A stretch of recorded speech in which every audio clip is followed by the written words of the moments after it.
Na, idėja kilo labai anksti, dar tada aš buvau 19 metų amžiaus, tai buvo 87 metai.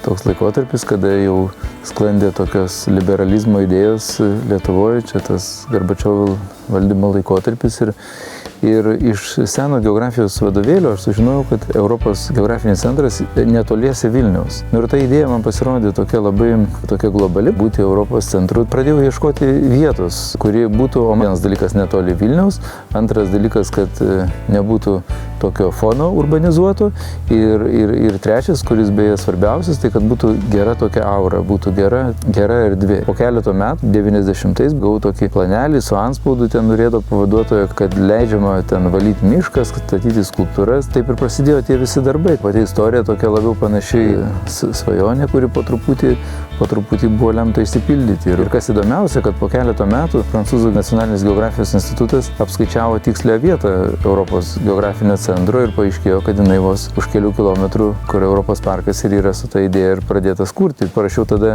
laiškus įvairių šalių menininkams, kviesdamas atvykti, kurti ir jau 96 metais mes prisikalbinom pasaulinio garso pirmą menininką Denisą Oppenheimą, po to jau jo kūrinys atsirado jau ir kitus prisikalbinom ir Magdaleną Bakanovič ir Solevitą dar kai gyvas buvo ir Beverly Pep ir kitus menininkus. Nu, taip Europos parkas iš tos mažos pievelės, iš to mažo lopinėlio išsiplėtė į vieną didžiausių, tokį ir pagal teritoriją, ir pagal tokį kokybinį aspektą pasaulyje, tokio šiuolaikinio meno muziejų po atviru dangumi. Šiaip menininkai, linkę aplamai, jie linkę, kad keliauti.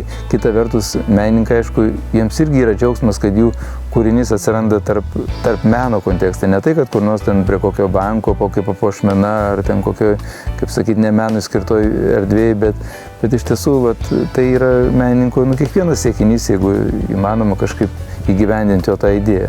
Bet aišku, jeigu kalbant apie tos garsiausius menininkus, tai iš tiesų dėl jų, rungėsi daug muziejų ir kiekvienas norėtų savo kolekciją turėti jų darbus ir tai yra, ir gali daug muziejų pasiūlyti didžiulius honorarus ir visą kitą, kurie siekia ten 10 000 eurų ar dolerių. Tai iš tiesų tai yra, tokiu atveju jau galbūt gaunasi, rungtis yra pačios idėjos ir tos erdvės, kurią mes galim pasiūlyti. Patį Europos parką tai yra visgi didžiulis toks meninis reljefas, 55 hektarų, kurio komponentai yra tiek gamtinė aplinka, tiek pačios skulptūros ar ten kraštovaizdžio kūriniai, kurie labai lengvai gali vienas kitą nustelbti, vienas kitą susilpninti, labai lengvai gali nederėti. Iš tiesų tai yra, sakyčiau, didžiausias mano paties kaip menininko, šiuo atveju Europos parko kraštovaizdžio autoriaus,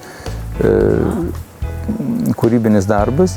Šiuo metu Europos parke yra daugiau kaip 110 skulptūrų ir kraštovaizdžio kūrinių, kurie jau su ta aplinka sudaro tą vientisą visumą. Europos parkas kaip ir pats gyvenimas, jis nuolat besikeičiantis ir niekad nežinai, koks jis bus, bet manau, jis visą laiką bent jau tiek, kiek aš galėsiu, kiek galės mūsų visas kolektyvas, mes sieksime, kad kiekvieną dieną jis būtų tobulesnis.